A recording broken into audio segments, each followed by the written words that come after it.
ইব্রাহিম আলাইহিস সালামকে আল্লাহ প্রথম মালের দিকে পরীক্ষা নিল ধন দৌলতের। তিনি ধন দৌলত তো দিলেন নিজেকেও দিয়ে দিলেন আল্লাহর নামে। ভাবুন, আজ আমার আল্লাহ বছরে একটা মাস রোজা দিয়েছে আমাদেরকে পরীক্ষা করার জন্য। বান্দা, তোকে আমি বছরে খাওয়াই, বছর বছর তোকে আমি খাওয়াচ্ছি। এ জমিন আমার, এখানে তোরা গাছ লাগাস, ফসল আমি দিই, ফলনটা আমি দিই, গাছটাকে বড় করে বাঁচিয়ে রাখি আমি। এ আসমান আমার, এ অক্সিজেন, এ হাওয়া, এ বাতাস, এ সাগর, এ সব কিছু আমার। আমি আল্লাহ তোকেও বানিয়েছি।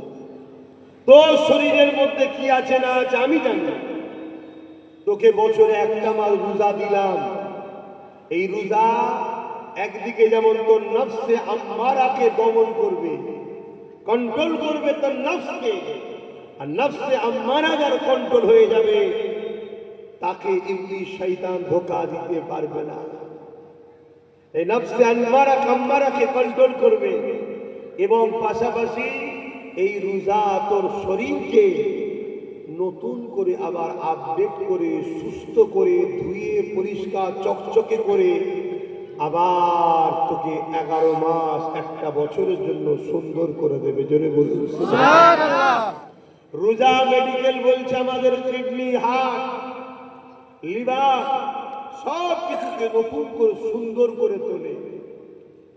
যেমন আমাদের মোবাইলে ভাইরাস ঢুকে গেলে অ্যান্টিভাইরাস মারতে হয়, রোজা আমাদের শরীরে যত ভাইরাস, ব্যাড ব্যাকটেরিয়া, জাম, খাদ্যের মধ্যে পয়জন বিষ নানা রকম ঢুকছে না ঢোকেনি, এগুলো এই রোজা দিয়ে আল্লাহ অ্যান্টিভাইরাসের মতো শরীরকে পুরো আপডেট করে সুন্দর করে আবার দেয়। জোরে বলুন সুবহানাল্লাহ।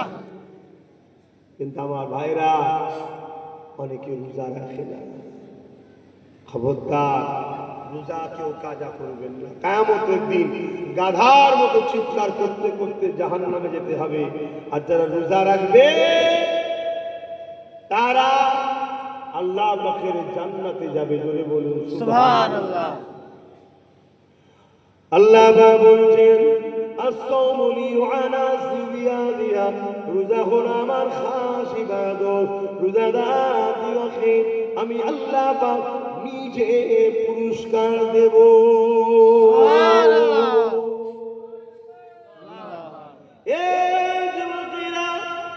রোজা দুনিয়ার মধ্যে এই মাস পেলে এই মাসকে সম্মান করে, এই মাসে অন্য মাসের থেকে আরো বেশি করে ইবাদত বন্দেগী করে, এই মাসে আরো বেশি পাক পবিত্র থাকে, আরো বেশি আল্লাহ দাসত্ব করে, আরো বেশি কোরআন তেলাওয়াত করে, আরো বেশি মানুষকে দান খয়রাত করে। কেন এটা এমন একটা মাস আল্লাহ নবীর সাল্লাল্লাহু আলাইহি জানিয়ে দিলেন, আপনার কোন উম্মতি যদি রোজার মাস পায় আর গুনাহকে মাফ করিয়ে না নিতে পারে, ওই উম্মতটা হলো বড়ই হতভাগ্য। আপনার রোজার মাসে আপনার বিগত বছরের যত 11 মাসের গুনাহ আছে, ওই সমস্ত ছোট বড় গুনাহকে আল্লাহ পাক মাফ করে দেয়।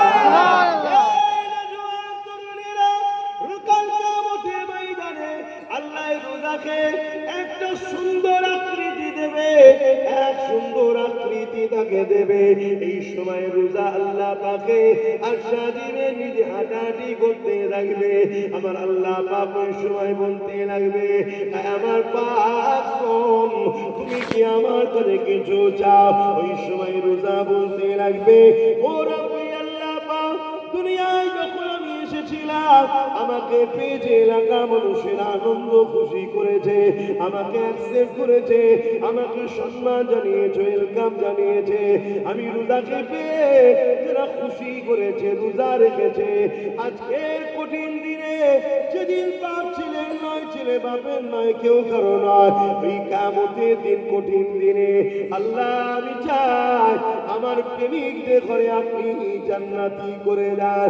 রাসূলুল্লাহ জানিয়ে দিলে যারা রোজার মাসের আদব করেছে, রোজা রেখে রোজার মাসের আদব করেছে, নোংরা কথা না বলে রোজার মাসের আদব করেছে, তিন গরিবদেরকে দান খায়রাত করে রোজার মাসের আদব করেছে, সিজদা দিয়ে রুকু দিয়ে রোজার মাসের আদব করেছে, কোরআন তেলাওয়াতের মধ্যে দিয়ে রোজার মাসের আদব করেছে, পড়তে ফিরতে তাসবিহ দরুদ পড়তে পড়তে আল্লাহ নবী জানিয়ে দিলে কাল কিয়ামতের ময়দানে ওই রোজার ওসিলা করে আল্লাহ পাক রোজার শাফাতের বিনিময়ে এই রোজাদারকে আল্লাহ পাক জান্নাতি বানিয়ে দেবে। আরো জোরে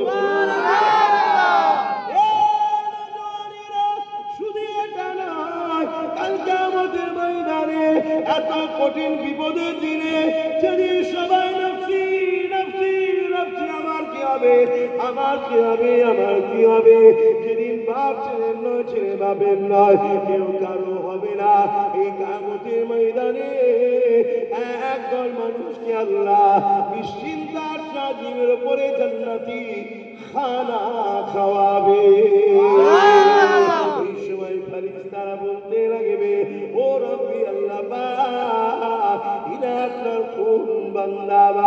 যারা তোমার মানুষের মধ্যে আজ এই কঠিন বিপদের দিনেও তারা নিশ্চিন্তায় জান্নাতি খানা খেতে লেগেছে, আমার আল্লাহ বলতে লাগবে, ওরে আমার ফেরেশতারা, এরা হলো আমার বান্দা বান্দি যারা দুনিয়ায় হাটে গেছে, বাজারে গেছে, আরো 50টা লোক খেয়েছিল, এদেরও খাবার ক্ষমতা ছিল, এরা খেলে দুনিয়ার কেউ কিছু বলতো না, এদের কাছে অর্থ ছিল, খাবারও ছিল, কিন্তু আমি আল্লাহ খুশি হব না, নারাজ হয়ে যাব, আমার খুশির জন্য এরা কিছু খাইবে, এরা ঘরে দরজা দিয়ে গোপনও খেতে পারত, কিন্তু আমি আল্লাহ আমার খুশির জন্য ইচ্ছা করে থুতুটা পর্যন্ত কিনে খাইবে। রে আমার ফেরেশতারে, আবার সারাদিন ধরে কঠিন রোদের মধ্যে রোজা রেখে আর আমার বান্দারা ক্লান্ত বিবাসিত, কিন্তু ইফতারকে সামনে নিয়ে শরবত নানা রকম তরমুজ থেকে খাবার থেকে পিপাসা মিটাবার খাবার সামনে নিয়ে বান্দা বসে রয়েছে, খাবার দেখে দরুদ পড়ে সুবহানাল্লাহ আলহামদুলিল্লাহ তাসবিহ পড়ে, পেটে খিদা রয়েছে, পিপাসাও রয়েছে, খেলে কেউ বাধা দিবার ক্ষমতাও রাখে না, আমি যদি খাই কেউ বাধা দিতে পারবে, কিন্তু খাইলে কেন খাইলে মুয়াজ্জিন কখন বলবে আল্লাহু আকবার, আল্লাহু আকবার, আমি আল্লাহ আমার নাম নেবে, তারপরও যখন মুয়াজ্জিন আযান দিয়েছে তখনও খেয়ে নাই রে বান্দা, আমি আল্লাহ আমাকে ভুলে যাই রে, বিসমিল্লাহ বলেছে বলে এমন করে রোজা নিয়ত করেছে, আল্লাহুম্মা সামতু লাকা ওয়া তাআতালতু রিজকিকা ওয়া আফতারতু বিরহমাতিকা, এইভাবে নিয়ত করে নিয়ে এমন করে তারা আমার দেয়া রেজেক খেয়েছিল, অর্থাৎ এরা হলো রোজাদার, এদের কাছে আমি নিশ্চিন্তায় খানা খাওয়াচ্ছি। সুবহানাল্লাহ।